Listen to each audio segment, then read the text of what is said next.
let's talk about the EF scale and why comments like this aren't very logical. I made a video a while back about my confusion on why some people still mention the F scale when they're talking about tornado ratings. For example, a lot of people will say that the 2013 El Reno tornado was EF3 because of the damage, but F5 because of the wind speeds, which if you haven't seen that video, I'll explain why that doesn't make sense, and then we'll get into the point of this video. Comments like those don't really make sense because the F scale was based on damage. The F scale was never based on wind speed. Plus, the F scale is outdated for a reason. We don't use it and we enhanced it for a reason because the ratings weren't accurate. So bringing up the F scale altogether isn't accurate, especially in the way that people are using it. But then once I posted that video, a lot of people started saying, well, if hurricanes are rated by wind speed, tornadoes should too. And again, that just isn't logical. We can rate hurricanes based on wind speed because they're very large scale. If there's any kind of tropical storm forming in the ocean, we have the ability to go in and measure all the different readings, like pressure and wind speed. And we can gain access to that information whenever we want because hurricanes last for days or weeks. But with tornadoes, on the other hand, if we wanted the EF scale to be based on wind speed,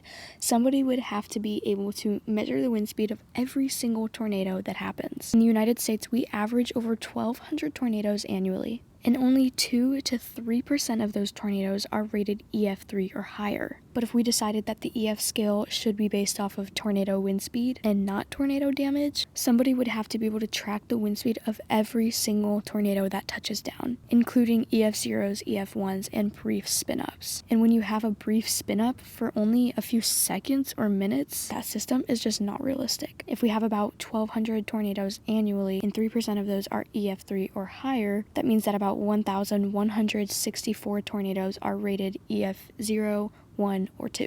But the one thing we can consistently measure with tornadoes is the damage they cause. So unless you're telling me that Bob in Hobart, Oklahoma is measuring the speeds of the EF0 spin-up right by his house, that system and that argument just isn't logical. And this is no hate to anybody who's leaving any kinds of these comments. It's totally normal and okay to ask questions like this. But that's why I'm here, to give my opinion and hopefully educate you guys. Because let's face it, we are not the scientists and the meteorologists that came up with the EF scale. I don't think we have the right to argue against it.